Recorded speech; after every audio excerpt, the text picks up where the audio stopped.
So van life compared to what I was paying on my own as a solo female is just underneath like £1,200 cheaper per month. This is Alanis. She is my beautiful short wheelbase sprinter.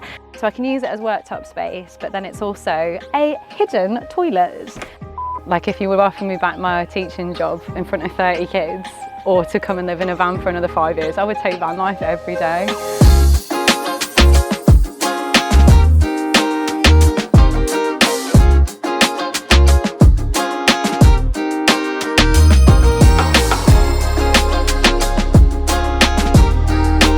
Alright guys, welcome back to another video. Today we're meeting up with Lucy, who left teaching and now lives full-time in a van. She's kitted out really cool on the inside, so definitely stick around for that tour. And let us know in the comments what you think, and if you do want to see more content like this, then make sure you're subscribed. Back to it.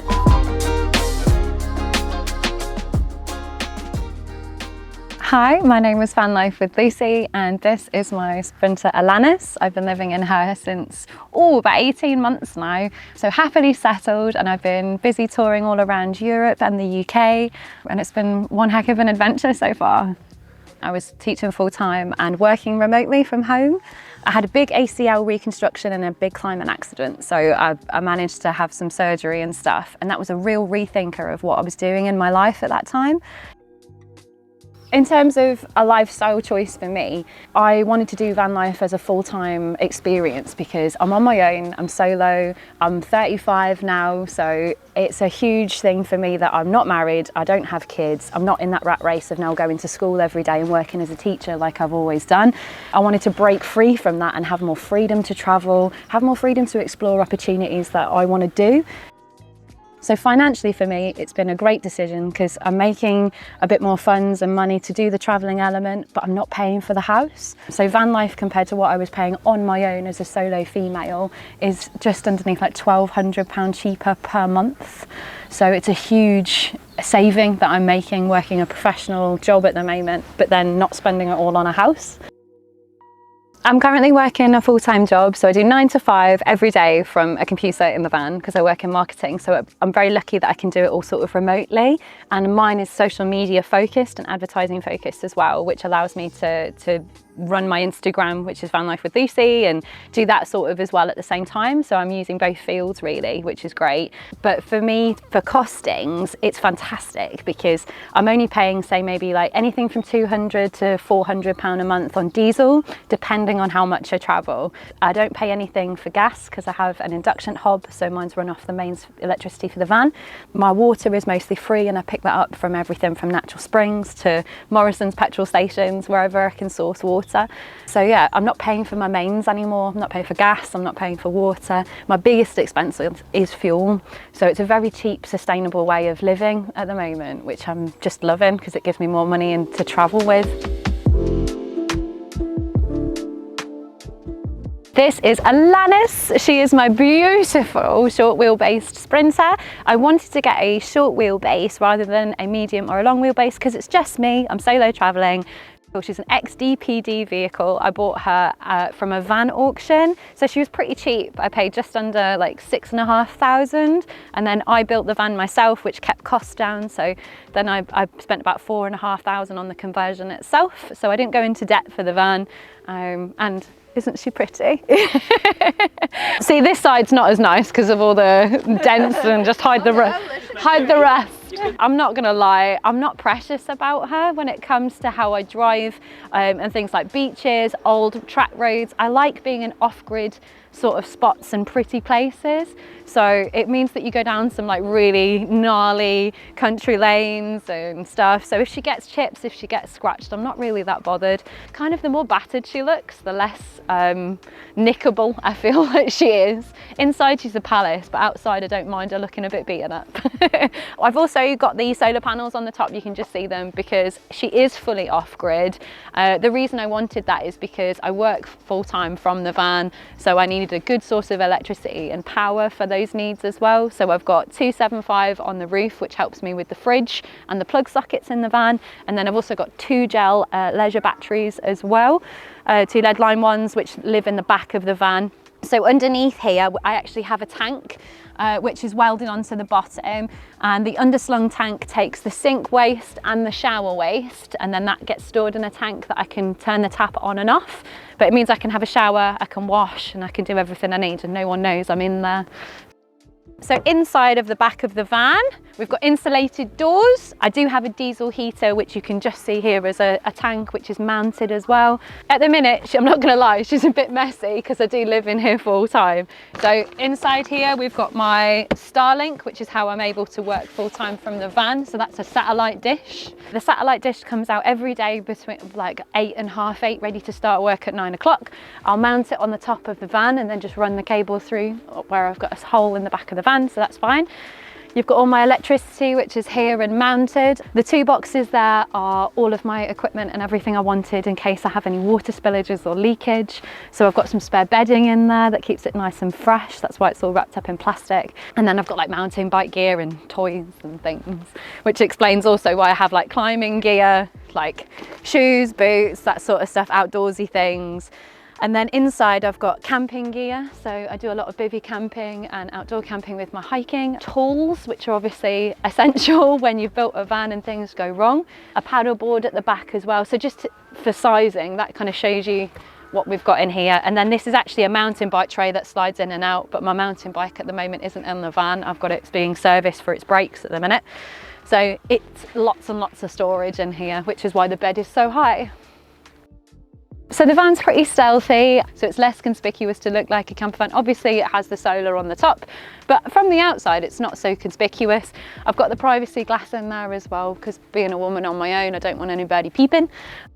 Because it was an XTPD delivery van, I've got something called TVG locks, which is like anti-drill locks effectively. These are a magnetic plate which clasp together. So if I was to try and drill through the locking mechanism here or here inside the van, there's a great big plate there that stops that from happening, and it connects and interconnects. But that makes me feel very, very safe, because it means that no one could actually drill through the door for having that access point. Alright guys, so this channel wouldn't be possible without the support of our sponsors, and today, that's Vantrue. Now, have you ever wished that you could capture every single angle of your journey? Well, meet the Vantrue E360, a revolutionary dashcam that films in 5.2K with a seamless 360 panoramic view. No blind spots, just pure visibility and peace of mind. So the cool thing is, it's not only a 360 dashcam. With its flexible handheld mode, it's perfect for taking on all of your adventures and capturing moments that matter in any scenario. For us, it's going to be perfect for vlogging or behind the scenes videos. There's so many cool features here that completely redefine what a dashcam can do. And when you're driving, no matter whether it's day or night, the E360's high performance and quality ensures for crystal clear images. So if you're after a high performance dashcam that keeps you covered on the road, but you can also take out with you to capture your adventures, then make sure to check out the Vantrue E360. The link will be in the description below. And with that, thanks to Vantrue for sponsoring the video. Back to it. I would definitely say that living in a van full-time and choosing a van life lifestyle is pure happiness and joy for me. I'm not getting up at 6 in the morning, shoving toast in my face, running to a primary school, singing phonics all morning, and then being like, I'm not traveling, I'm not doing anything, I can't go out at term times because it's too expensive, and living on my own. And this is way more social as an enterprise. I meet people, I actively go out and talk to people and go to van life meets, go to van festivals. And I'm a completely different person than I was 10 years ago, where I would have been very shy and introverted to go and do those social things. But now, because I'm on my own in such a small space, it's actually really enjoyable to go and meet people that have that similar mentality of they're chasing that freedom as well and living those alternative, sustainable, nomadic lives. So it's like a kindred spirit thing. So I really enjoy that, and meeting different people from all walks of life. I've had a few different challenges with living in the van full time. First was trying to acquire a full-time job. because I needed something that was going to be fully remote, and understanding that I'm going to be fully remote. So for example, if they want me to record things through social media, it's going to be in a van, or it's going to be with a blue screen, or it's going to be somewhere around like a natural environment, because that's the places that I kind of choose to stay. So getting a full-time job was quite a search. It took me about 3 months to try and find the position I'm in now. 2 has probably been like just building of the van was challenging on my own, and learning lots of new skills. YouTube is an amazing resource for everything to do with like electronics, and like, yeah, just even learning how to weld and watching videos and stuff. Like, it was incredible as an experience, but yeah, it took a long time, so that was a challenge. And then I would probably say dating as well, because as a solo person trying to maintain a relationship, either it has to be a long-term relationship and that person has to be understanding of that you are on your own journey, and if they can't come because they've got children, they've got families, or they've got responsibilities, and they can't come and join you on that journey, then you've got to make that work and mediate it. Tried that didn't work. Trying to meet new people, so whether they're out on the road, that's very rare to find someone that's also like 35, doesn't have kids and ties and responsibilities like a house in this country, and wants to do the same adventures as you. So I'm in a very selfish point in my life at the moment, where for me to make space for that someone else, they also have to make that room for me too. And it's really tricky, because to find that you're on that same wavelength with you, that you prioritising travel and more of a nomadic lifestyle for this time. My gran is very much like, so when are you just going to buy a house and settle down and get married? And I'm like, if that ever happens, then we'll have to see. But yeah, I think dating's quite tricky with that, I would say. It's not necessarily conventional, because I'm not living a conventional life. It's not like I'm advertising myself as single or anything. You want to date Luci? Yeah, I know. Yeah. But yeah, it's more like, yeah, it can be tricky. If you'd like to see the inside, this is Alanis's interior. This is the front of the van, this is the cab area.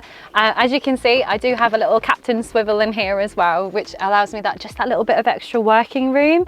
I do have a desk space there, but I often just sit with my laptop on my lap with the door open if it's nice weather, because you can kind of enjoy the best of the indoor and outdoor spaces. So yeah, inside the cab, this isn't how a standard Sprinter would look. I've built a custom headline shelf in here that I just built with 2 bits of spare ply I had left over from the bed, and then carpeted it. So it's 4-way stretch carpet to put it over, just so it sort of fits the aesthetic of the cab a little bit better. But it's a great mounting space for my guitars and my little ukulele, which is here as well. And then up here, we also have my wardrobe space. So this is where I keep all my clothing, and keep that nice and accessible as well. So I don't have to like go out to the boot to get all my bits and bobs. I can just get changed discreetly in here in the mornings. Again, I've got like a bit of a privacy lighter curtain. So this lets more light in. So when I'm in the cab and I just want a bit of quiet, or for no one to see that I'm in here, for example, and continue to be stealthy. And then I have a blackout curtain for at night as well, and that just pulls straight across. So as you can see, bookshelf. I've tried to utilize every single area inside the cab. So we've got all my different guidebooks, my maps in there if my sat-nav fails, just keeping things really practical. So for keeping warm in the winter, I do have a diesel heater as well, which is mounted underneath the seat. I've also cut out under the seat under this chair as well, and I use that just for boxy storage, you know, extra bit of storage wherever you can. I decided to build a toilet / shower kitchen space. So that's why this sneaky bit of worktop actually comes up. So I can use it as worktop space, but then it's also a hidden toilet. This is a little functional space. So we've got number 1s in the front, number 2s at the back, and that just lifts off and then you can empty or do what you need to. I also have a fan in there as well, which helps with the smell and air circulation. So I have a 12-volt electronic fan. Then all my cleaning materials sort of live down there as well. It's a bit of a hideaway clean space. Then when I need to, this panel here slides out with the toilet, so I can just slide it off, and then I get inside, and then this is my shower space. So I do have a 12-volt battery shower, which I can use with a little pot of hot water. So I fill up a little bucket like this, pop that pump in, put the pump on, and then it's a shower head that attaches to this surface here. I stand in, close the curtains around me, and then I've got my lovely hot shower. If I want to have muddy boots or anything like that, I do have an adjustable 12-volt tap in the sink as well. So that also kind of doubles up as like a mini rinse shower if you wanted to, just for like little things or for washing clothes. And both of those water sources go down into my underslung. So the water gets captured in a tank underneath the van. Yeah. So inside of the underneath of the kitchen, I've got again some shelving down here, and I've also got my clean water tank. That's what draws up the water into my sink. And then underneath I've got my pots, my pans, my spare water, and my food cupboard, which is stored here. And I keep everything in like baskets essentially, because it just makes more sense so that it's not flying around or if I go around corners. And then I've also got one last cupboard, which is my little drawer down here, which is where I keep all of my plates and safe bits. And you'll notice I also keep anti-grip mats in there as well to stop things from sliding around. And then up here we've got teas and coffees and sort of your breakfast stuff, as well as I use a little mini 12-volt kettle, again because I'm not too worried about juice because I've got such a good electric system. So yeah, I tend to use that rather than putting the water on the induction and then boiling up a kettle. I'll just use a little electric one. And then in here is my girly drawer, which has all my girly things, like all of my makeup and yeah, girly stuff. So yes, I do require a full drawer for that. Behind my sofa seat, so I've got a little working desk here, which also has a space for a desk, which fits over. The top of that desk is stored down the bottom of the side here as well. So that just fits on the top, and I can make a little laptop tray. So I've got my little sofa seat, which is really comfy, and that also hides a little secret space, which is behind here. So this is where I tend to keep my electronics and any emergency gas for a little cooking stove, just in case my electrics ever did go, which I don't use, to be honest. But I do have quite a deep space in here. So yeah, we've got 3-pin electric, 12-volt electric for USBs, so that all kind of gets hidden away just there. And then I've got my fridge, which is just down here, which is where I can store plenty of food, and I even have a little freezer tray in there as well. And then in terms of the bed, I have a adjustable double bed, which I've built in with a little lap joint just here, which is where the basin sits. So I can demonstrate how the bed works by just literally pulling it out, and then that fits within that lap tray. And then I pull that forward, and then that folds straight out like that. And then all I need to do is just rearrange my cushions. And then I do have an extension piece. So for example, if I ever had a guest, this then folds out a little bit further, and I've got some legs which fit onto here. And then these 2 cushions here fit onto this extension piece. So potentially you could also sleep lengthways as well as widthways. I also keep underneath some makeshift blind screens for privacy, and for this time of year it's also to keep the keep the cold out really. And I made those by using leftover insulation from the van build. So this is like £7 a roll from B&Q. Just get yourself down there. And then I bought some of these on eBay, which are like suction pads. When I had a look online, they were like £200, and I was like, got some spare of that, so let's try and DIY some blinds. At night when I close that door, and I'll close my little curtains, I've got some makeshift curtains I've made here as well. I'll put my blinds up, I'll pull the bed out, I'll light my candles. I always keep loads of candles. I'll get my book, I'll get my iPad. I tend to keep my iPad a bit like a TV up here. So again, any sneaky storage space I can use. And then I'll hang my iPad up on here and just have it like a little TV. So when I'm laying in bed, I've got like a little chill time. And sometimes I just forget where I am. You know, like you wake up in the morning and you'll be in the mountains or by a lake or somewhere really beautiful. Or sometimes it's even just a car park at the back of an Asda, but you totally forget where you are. So it's nice. I do feel so comfortable in here now that it is home. If I can do it, you can definitely do it. I'm like a dyslexic blonde that was just like a primary teacher, and I've developed all these skills. I've developed all these handy kind of things, like I've learned how to plumb, I've learned how to do electrics. I understand the difference between amps and volts now, and I've also learned how to navigate and all these other key skills that I wouldn't have ever learned through doing anything but van life. So it's been a real test of my own knowledge, and if I can do it, I think anybody can do it.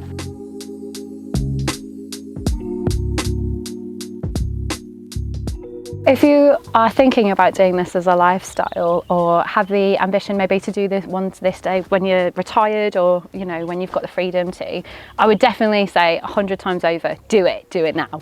Because whether you're old or whether you're young, or whether it's something that you want to aspire to do at some point in your life, you will never get this time back. So I'm so lucky that I'm able to, I've seen so many countries. I've pretty much been to every country in Europe in the past 4 years, and I would have never been able to do that if I wasn't living in the van. I've got a whole group of friends now that I wouldn't have met unless I went into van life living full time, and I've had a great amount of experiences through that. I wouldn't have the company and the job I have if I hadn't have done van life, so that's all opened itself up as an opportunity, and I wouldn't change it for the world. Like, if you would offer me back my teaching job in front of 30 kids, or to come and live in a van for another 5 years, I would take van life every day. I often get asked things about like personal safety, like do I feel safe in the van? How do I choose spots for like staying overnight? There are simple things that you can do to make sure that you feel safe. So for example, always park like I am at the moment, front facing, so you're always ready to leave a space in an emergency by driving straight out. Make sure that your cab is completely clean at night when you go to sleep, so that you've got clear access to just drive away. I've invested in like other elements in my van, like deadbolts. I've got TVG magnetic locks in mine as well. I've got different things. I use a padlock for the front. I've got an immobiliser, so the van is safe even if I'm not in it, which is another thing as peace of mind as well for break-ins. A personal safety device is a good idea to always have with you, whether it's in the van when you're sleeping at night, or whether you're away or you're camping or doing something adventurous. Just to keep in touch with those back home, to let them know that you're safe. And just in terms of like talking to strangers and things like that as well, the van life community is very friendly, but you meet lots of people when you're away or when you're traveling. So just being mindful of telling people where you're going, where you're going to be sleeping, where you're going to be camping. Obviously don't disclose your location on social media live. I never do that. I always post in sort of hindsight as such. I give myself 2 or 3 days to be further down the road to say than a live location. Thank you so much for watching and asking me to be a part of this. It's been an amazing opportunity. If you want to follow along with my adventures, you can follow me over at Van Life with Luci, and I'll be putting some of that on my blog press as well, which is over at vanlifewithluci.co.uk, or just check out my Instagram, and I've got a whole load of stuff including free resources, how to build your van guides, road trip travel guides. So I did one for Greece for last year as well, which is available free to download. So yeah, thank you so much for watching, and it's been great to come on here and share my stories with you. So if you want to hear more, feel free to come and give me a follow.